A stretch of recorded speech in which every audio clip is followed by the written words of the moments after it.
할렐루야. 오늘 교회에 나오신 사랑하는 성도님들 진심으로 축복합니다. 오늘 저는 예수님을 만난 사람들 시리즈 설교 8번째 시간, 은혜로 세워지는 공동체, 은혜로 세워지는 공동체라고 하는 제목으로 하나님 말씀 증거하도록 하겠습니다. 로마서 6장 23절에는 죄의 싹은 사망이요 라고 기록되어 있습니다. 여기서 싹이라고 하는 말은 헬라어로 옵소니온이라고 합니다. 옵소니온이라고 하는 말은 군인들이 받는 급여, 월급을 보통 옵소니온이라고 했습니다. 그러니까 목숨값. 군인들은 전쟁터에 나가서 목숨을 걸고 싸워야 하지 않습니까? 그렇게 해서 받는 급여를 옵소니온이라고 했는데, 이 죄의 싹이라고 할 때 이 싹이 바로 그 생명수당을 가리키는 단어였습니다. 얼마 전 청년들과 함께 성경 공부를 하다가 군에서 휴가를 받아 나온 몇 명의 청년들이 있기에 이런저런 교제를 나누며 얘기를 하다가 청년들 중에 봉급을 얼마씩 받고 있느냐, 이제 연봉에 대한 이야기가 나오게 되었습니다. 지금 병장의 월급이 얼마 되는지 혹시 아십니까? 200만 원까지는 안 된다고 합니다. 또 지역에 따라 조금 다를 수는 있겠지만 약 150만 원 정도 되는 돈을 받는다고 해요. 좀 멘탈이 붕괴됐습니다. 제가 병장 시절에 받았던 봉급을 생각하면 무려 30배가 넘는 큰 금액을, 물론 저보다도 더 받지 못하고 군생활 하신 분들도 계시겠지만 제가 5만 원을 채 못 받고 이제 군생활을 했었었는데 30배가 넘는 돈을 받는다고 하니 참 세월이 빠르고 많이 변했구나 라고 하는 생각을 하게 되었습니다. 그럼에도 불구하고 제게 30배 넘는 200만 원의 돈을 준다, 군대 가라 하면 제가 가겠습니까? 안 가겠습니까? 두말할 나위 없이 가지 않습니다. 그렇죠? 다시는 떠올리고 싶지 않은 기억입니다. 그렇지만 성경은 이 죄의 싹을, 옵소니온, 생명수당을 두고 사망이라고 말하고 있습니다.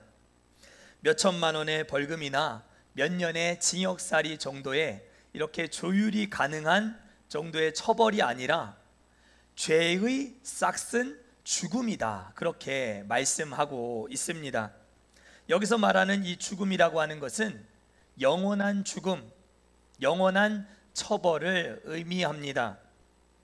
그래서 죄를 가지고서는 절대로 영벌을 면할 수 없다는 것, 이것이 성경의 진리입니다. 150만 원 정도가 아니라 우리의 힘으로는 어떤 방법으로도 갚을 수 없고 측량할 수 없는 큰 값을 치러야 하는 것이 우리 죄인의 상태요, 죄의 대가임을 성경이 말씀하고 있다는 것이죠. 그래서 예수님을 살아생전 인격적으로 만나지 못한 사람들은 다 지옥에 갈 수밖에 없습니다. 이것은 제가 여러분들에게 경고하기 위해서 드리는 말이 아니라 성경에서 그렇게 이야기하고 있는 진리를 말씀드리는 것입니다. 살아생전에 예수님을 잘 믿어야, 제대로 믿어야 영벌을 면하고 죄의 싹을 대신 다 지불하신 예수 그리스도를 믿음으로 여러분들이 다 천국 들어갈 수 있는 천국 백성 되어질 수 있는 줄 믿습니다. 우리 옆에 성도들하고 한번 이렇게 인사하겠습니다. 예수님을 잘 믿으세요.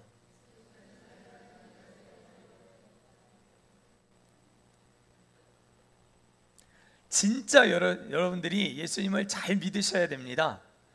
여기 우리 꿈과 사랑의 교회 안에 들어와서 예배하고 있는 성도들 중에 그 어느 누구도 예수님을 제대로 못 믿어서 지옥 가는 사람이 한 사람도 없으셔야 됩니다. 그거는 제게 주신 사명입니다. 그래서 어떻게든 여러분들이 예수님을 잘 믿도록 하는 것. 그래서 여러분들이 죄의 값은 사망인데 이 사망을 대신하여 예수님이 의로움으로 이 죽음을 덮으셨다, 우리의 죄를 덮으셨다라고 하는 것만큼 큰 기쁜 소식이 없는 줄 믿습니다. 여러분들의 죄를 예수님이 자신의 의로움으로, 십자가의 의로움으로 다 덮어주신 줄 믿습니다. 여러분들 다 천국에서 만날 수 있게 되기를 축복합니다. 그런데 로마서를 가만히 들여다보면 죄와 범죄를 구분하여 사용합니다. 죄와 범죄를 동일하게 쓰지 않습니다. 죄와 범죄를 구분하여 사용합니다. 죄는 죄의 본성을 가리킵니다. 우리 사람 속에 있는 죄의 본질, 쉽게 말해서 죄의 뿌리를 말합니다.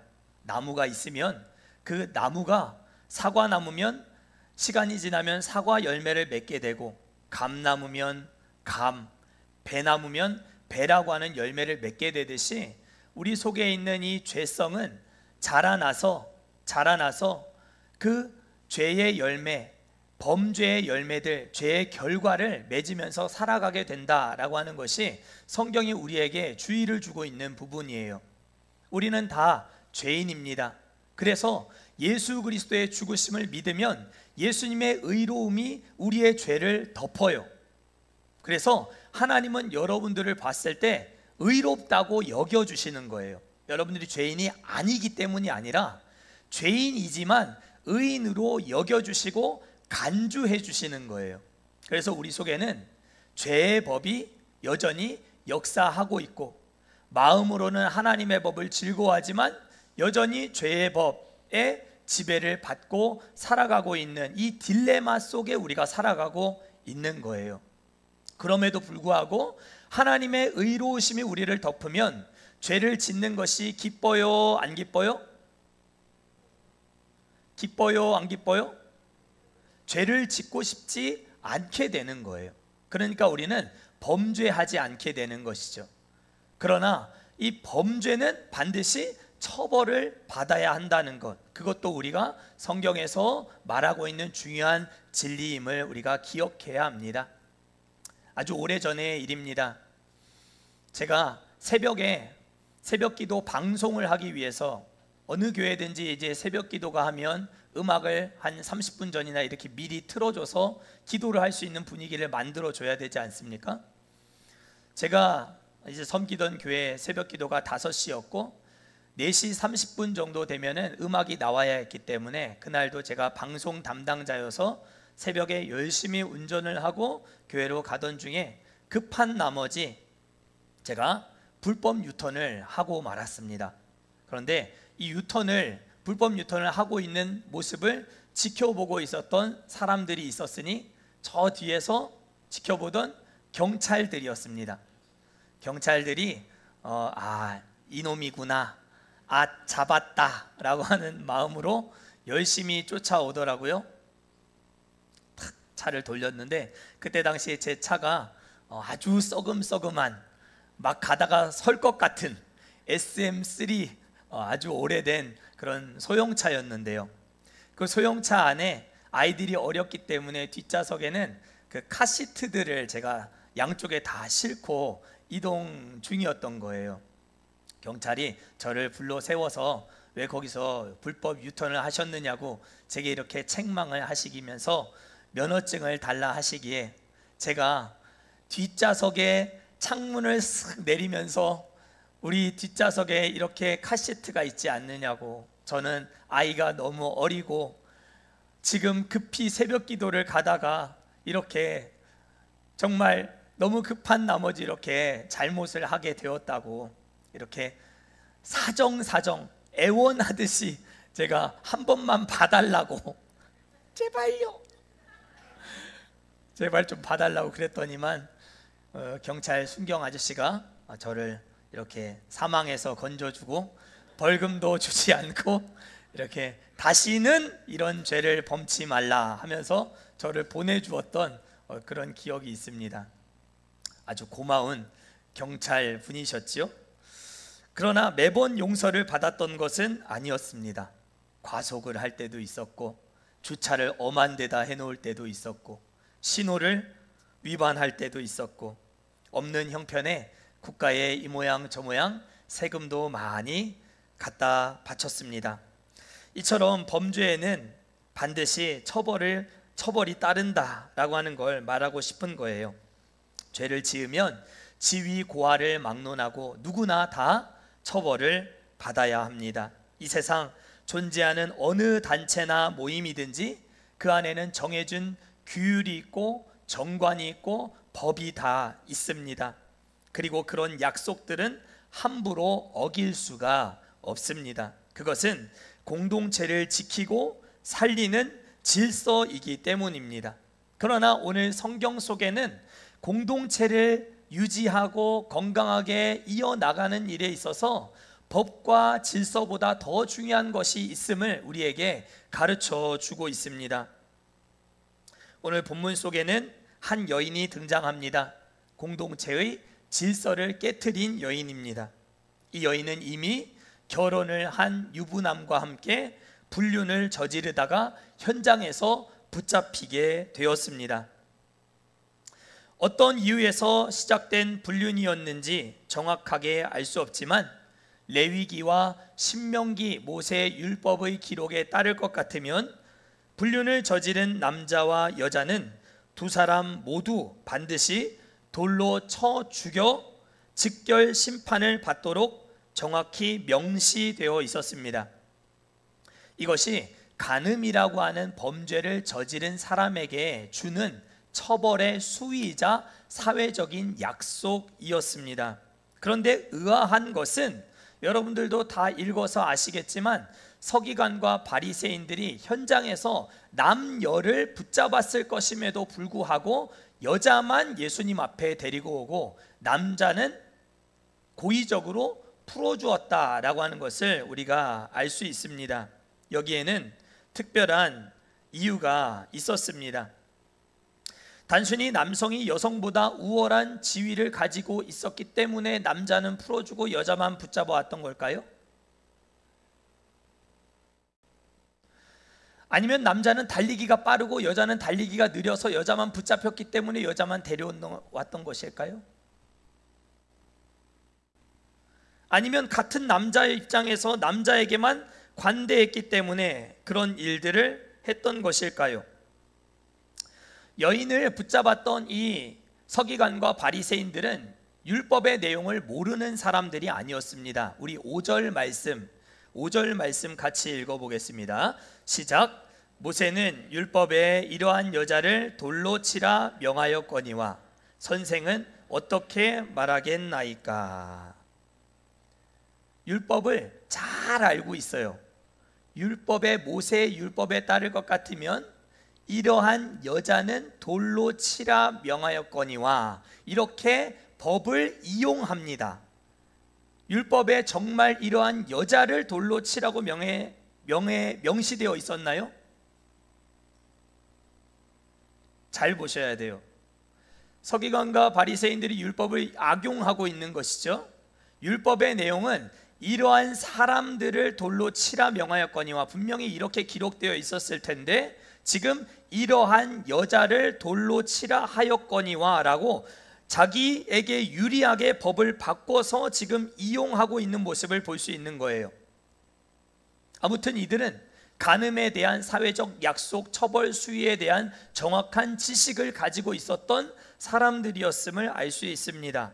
그럼에도 불구하고 이들은 의도적으로 남자만 풀어주고 여자만 붙잡았습니다. 이것은 이들이 이 간음을 저지른 여인을 진짜 돌로 쳐 죽이려고 했다기보다도 이 여인을 예수님 앞에 끌고 와서 진짜 돌로 쳐서 예수님 앞에서 이 여인을 죽이려고 했다기보다도 더 큰 목적, 더 숨은 목적이 여기에 있었음을 짐작하게 해주는 대목인 거예요. 그러면 그 큰 목적, 그들이 진짜 원했던 목적이 무엇이었는가? 이어지는 6절입니다. 6절도 우리 함께 읽겠습니다. 시작. 그들이 이렇게 말함은 고발할 조건을 얻고자 하여 예수를 시험함이러라. 예수께서 몸을 굽히사 손가락으로 땅에 쓰시니. 아멘. 이들에게는 지금 성별이 중요한 게 아니에요.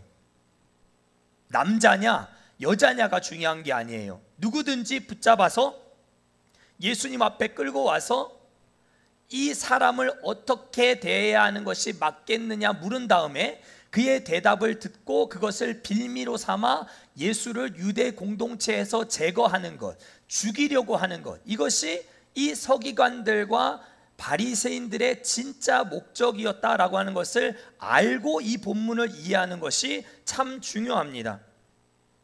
모세의 율법에는 간음의 현장에서 잡히는 즉시 그 사람들을 돌로 쳐 죽이라고 되어 있었습니다. 그런데 이들은 굳이 하지 않아도 될, 번거롭게 하지 않아도 될 현장에서 붙잡은 사람을 예수님 앞에까지 데리고 왔습니다.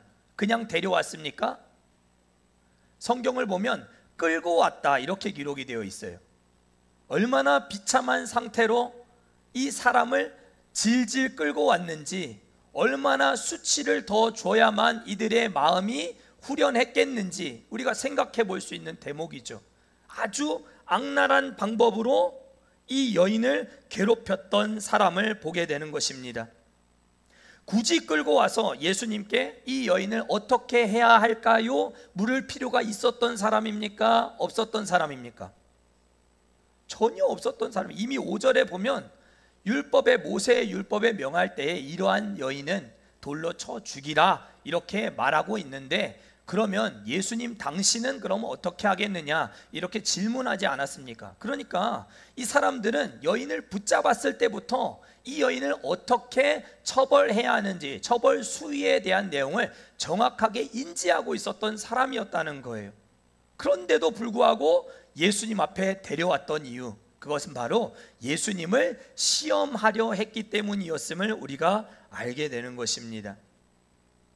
사람을 이렇게 곤경에 몰아붙여서 정죄함으로 사람을 곤란하게 만들려고 하면 사람이 이렇게 무섭게 변해버린다라고 하는 것을 우리는 알게 됩니다. 서기관들과 바리새인들이 밤새 남녀의 간음하는 현장을 지켜보며 이 사람들을 언제 붙잡아야 할까 때를 기다리고 있었던 이유, 현장을 급습했던 이유, 남자를 고의적으로 먼저 풀어주었던 이유, 여인을 예수님 앞에 붙잡아 끌고 왔던 이유, 모든 이유가 다 예수님을 죽이려 했던 진짜 이유 때문이었음을 우리가 기억해야 한다는 것입니다. 여인은 그저 예수님을 제거하려고 하는 목적에 이용당했을 뿐입니다. 쉽게 말해서 이 여인은 유대 종교 지도자들이 예수님을 붙잡기 위해 설치해둔 그 덫 안에 설치되어 있는 일종의 미끼와도 같은 비참한 존재로 쓰임을 받게 되었던 것입니다.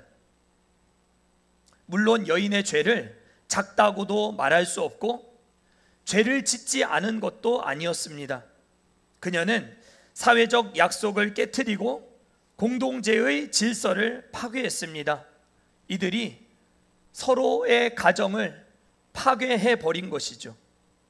그래서 예수님도 이 여인에게 다가가셔서 이제 가서 다시는 죄를 범치 말라, 여인을 무조건 감싸주고 무조건 두둔하고 죄의 처벌 수위를 한없이 그냥 낮춰서 돌로 치지 않아도 돼, 죽이지 않아도 돼, 그렇게 말했던 것은 아니었음을 우리가 기억해야 합니다. 오늘날 성적으로 무너진 많은 목회자들의 비위와 어려움들의 이야기는 이미 뉴스나 신문지상 얼마나 많이 퍼져 있는지 모릅니다. 어디 교회 목회자들 뿐이겠습니까? 성도들도 마찬가지죠. 그런데 그렇게 성적으로 무너진 많은 사람들이 자신의 정당성을 방어하기 위해서 활용하고 있는 성경 구절이 오늘 우리가 읽은 이 본문이라고 하는 사실은 참으로 비극적인 일이 아닐 수가 없습니다.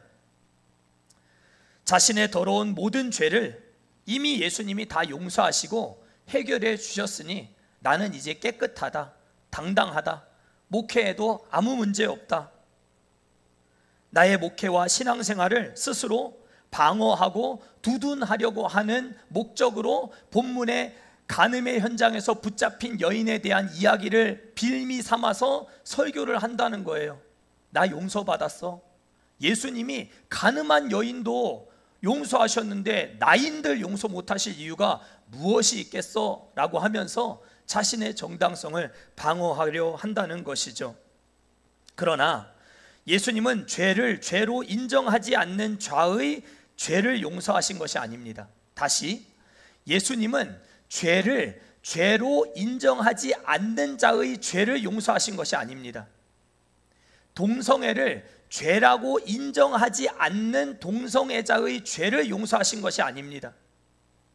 살인을 죄라고 생각하지 않는 살인자들의 죄를 용서해 주신 것이 아니라는 것입니다. 여인은 분명히 그에 해당하는 처벌을 받아야만 하는 사람인 것은 분명했다는 것입니다. 그러나 많은 사람들이 본문을 잘못 적용하고 있는 것이죠. 예수님은 죄를 지은 여인에게 그것이 죄가 아니다라고 말씀하지 않으셨습니다. 다만 예수님은 이렇게 말씀하셨습니다. 나는 너를 정죄하지 않는다. 네가 죄가 있는 것은 분명하고 죄에 따른 처벌을 감수해야 되는 것 분명한 일이지만 나는 너를 정죄하지 않는다. 그러니 이제 가서 다시는 죄를 짓지 말라. 이렇게 예수님이 말씀하셨다라고 하는 것입니다. 그러니까 본문이 말하고자 하는 진짜 강조점은 간음을 하다가 현장에서 붙잡힌 여인의 죄상을 낱낱이 밝히려고 하는 데 있는 것이 아닙니다. 그건 본문을 잘못 이해하는 것입니다. 주인공은 간음하다 붙잡힌 여인이 아니라 이 여인을 어거지로 붙잡고 끌고 온 자신은 죄인이 아니라고 생각하며 돌을 들고 여인을 향해 그 돌을 집어 던지려고 하고 있는 그 사람들이 진짜 주인공이라고 하는 사실입니다. 붙잡힌 여인의 죄상을 밝히는 것, 그것은 여인의 수치를 더하는 일이죠. 예수님은 결코 그것을 원치 않으십니다. 오히려 여인을 이용해서 예수님을 올무에 빠뜨려 죽이려고 접근한 서기관들과 바리새인들과 같은 이 종교 지도자들의 아주 고도의 지능적인 이 범죄를 고발하고 있는 것입니다.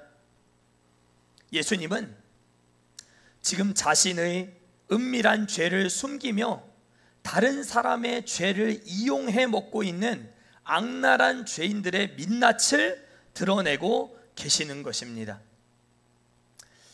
사랑하는 성도 여러분, 세상 어떤 공동체이든지 가만히 들여다보면 자기 손에 피 묻히지 않고 자신이 원하는 목적을 손쉽게 자신이 원하는 바를 이루려고 하는 아주 교활한 사람들이 있음을 보게 됩니다. 여러분들은 그런 사람들 혹시 경험해 보신, 겪어보신 적은 없으십니까? 자신은 전혀 그렇지 않은 척하면서 앞에서는 깨끗한 모습, 뒤에서는 다른 모습으로, 완전히 앞뒤가 다른 모습으로 사람을 궁지에 몰아세우는, 모든 것을 뒤에서 조종하고 옆에서 이간질하는 악한 사람들이 있음을 우리는 세상 어떤 공동체를 가보든지 다 경험하고 만나게 됩니다.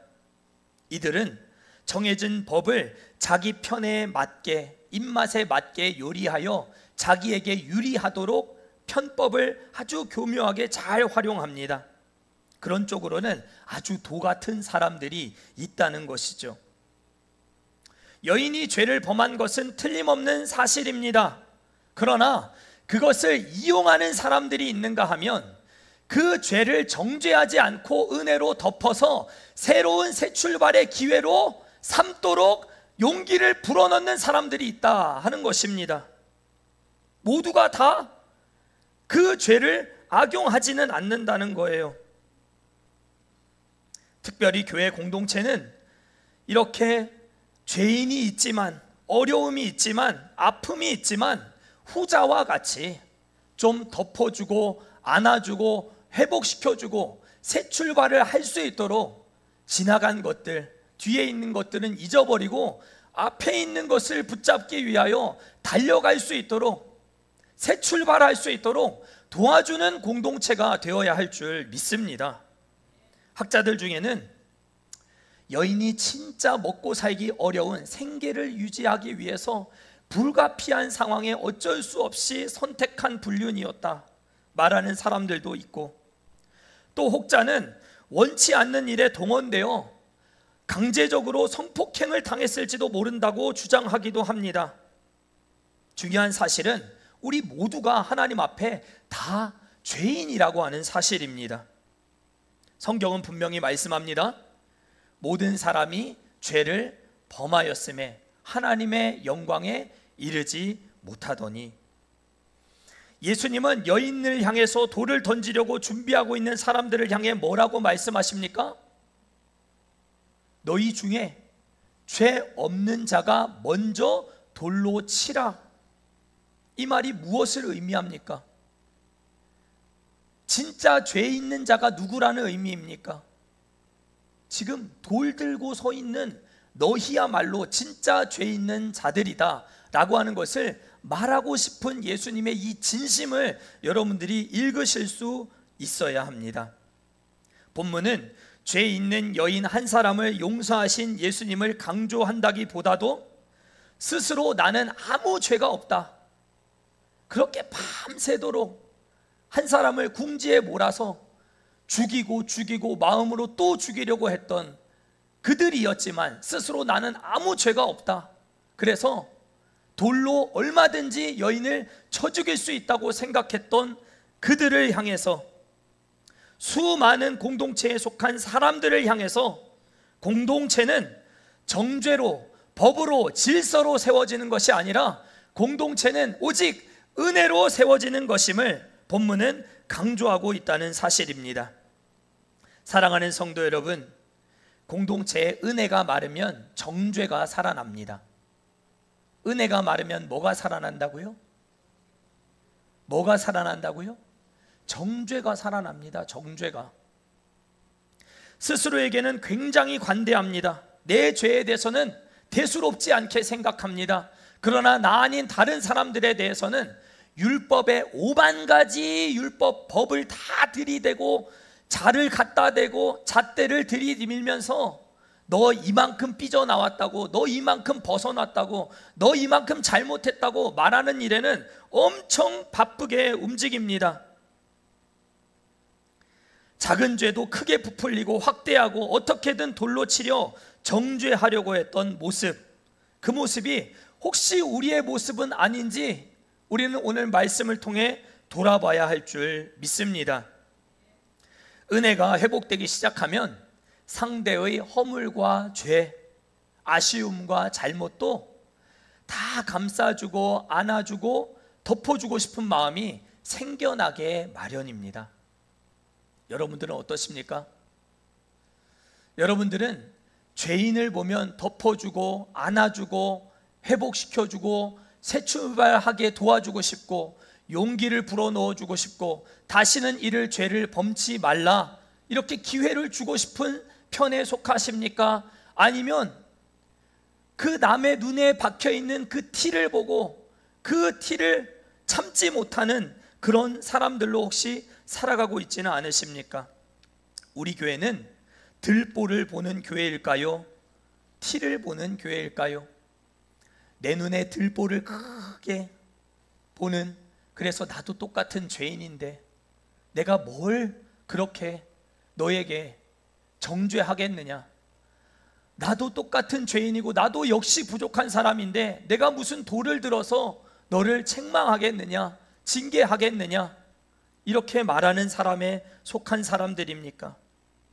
아니면 저 사람 못 잡아먹어서, 아니 어떻게 저 사람이 저기 설 수 있어? 어떻게 저 사람이 저 일을 할 수가 있어? 어떻게 저 사람에게 저런 일을 맡길 수가 있어? 이런 식으로 공동체 안에서 성도를 밀어내려고 하는 상대의 티를 보고 있는 교회는 아닙니까?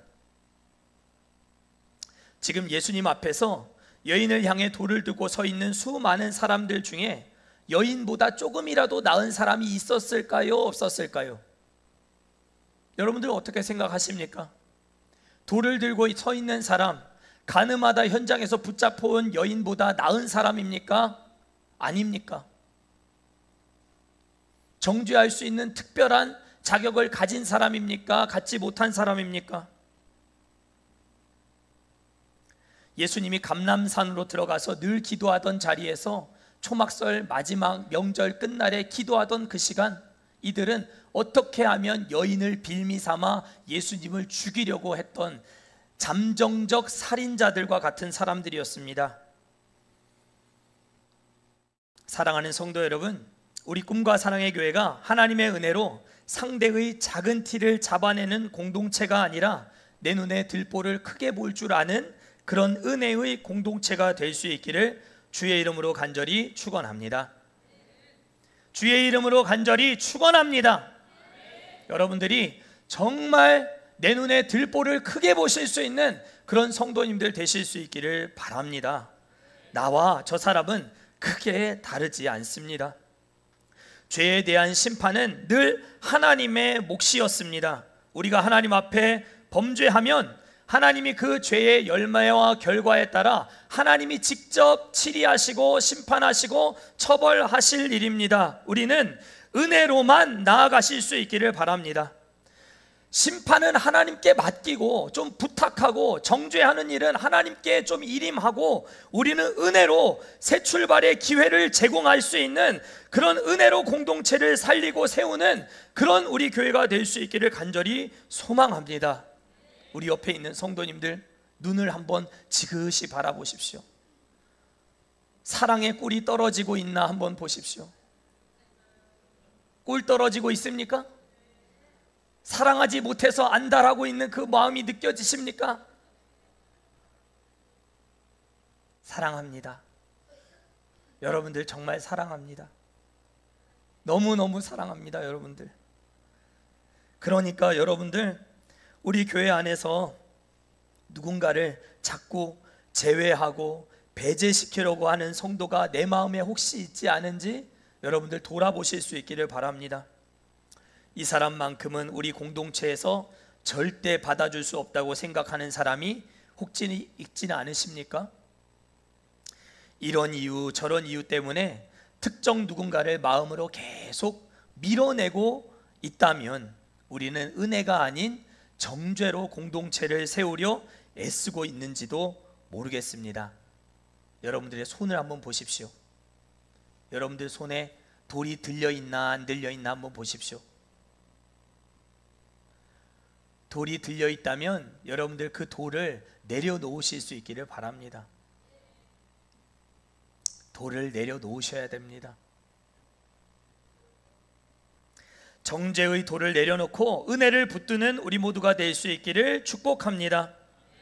그러니 오늘 본문 속에서 예수님이 땅에 무엇을 쓰셨나, 어떤 사람들은 예수님 땅에 뭐 썼나, 뭐 그렸나, 그것만 아주 집중을 해요.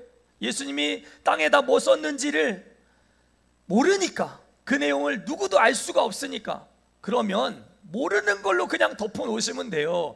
그걸 굳이 예수님이 내 이름 썼나, 혹시 내 죄를 썼나, 내 나쁜 짓 한 거 쓰셨나, 그런 거 알려고 할 필요가 없어요. 예수님이 모르도록 만드신 거예요. 본문에서 우리가 집중해야 될 것은 내가 돌 들고 있는 사람이 혹시 아닌가, 이거를 생각해 보라는 거예요.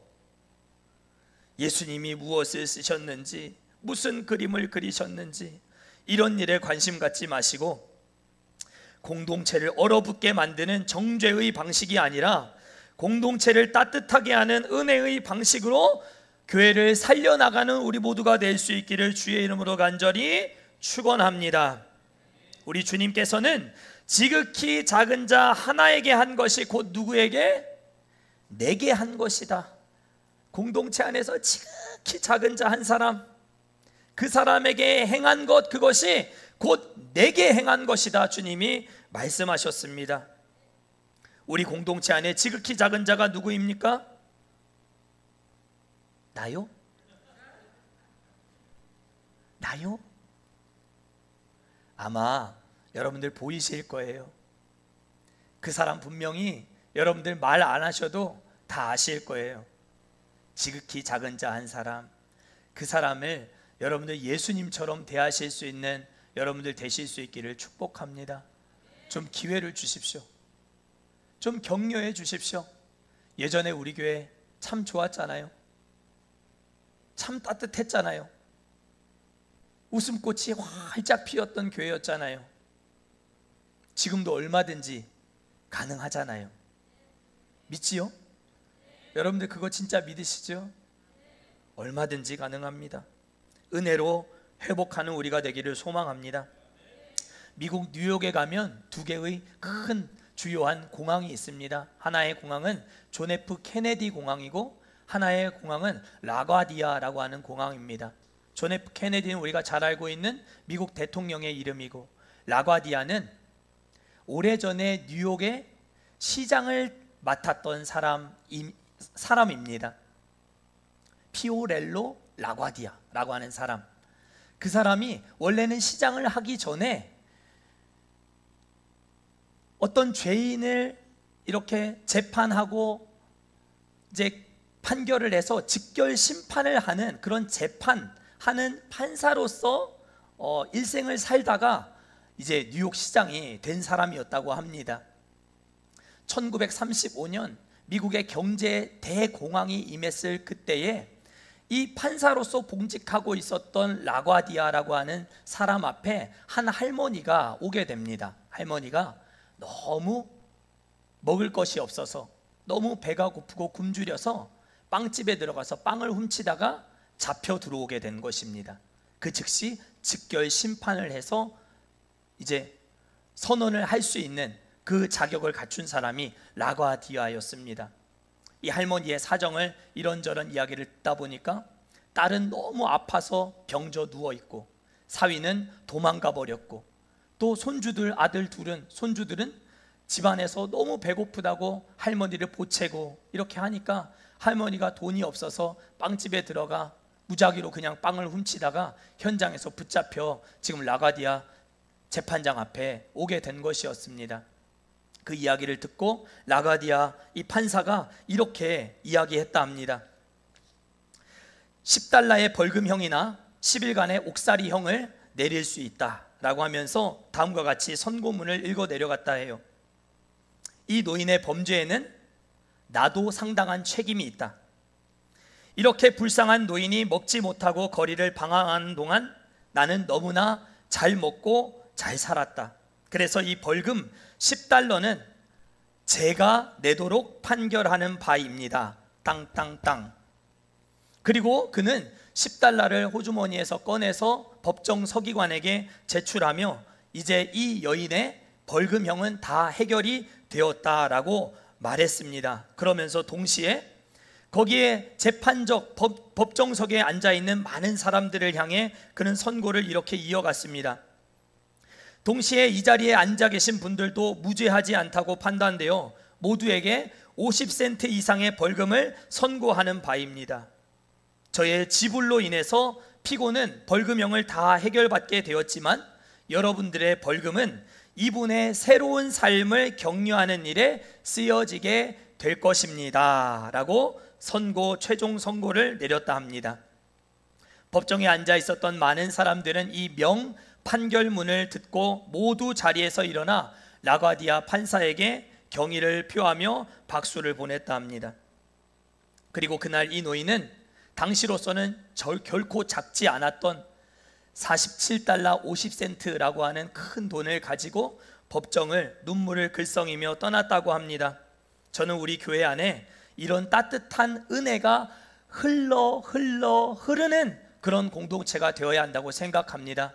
저 사람이 죄를 지을 수밖에 없었던 것, 내게도 책임이 있을 수 있다, 이렇게 생각하실 수는 없으십니까? 여인이 현장에서 가늠하다 붙잡혔을 때 저 여인이 저렇게까지 할 수밖에 없었던, 저런 안타까운 선택을 할 수밖에 없었던 저 사실에 대해서 내게는 아무 책임이 없다, 나는 깨끗하다, 이렇게만 말할 수 있는 사람들이 있을 수 있겠습니까?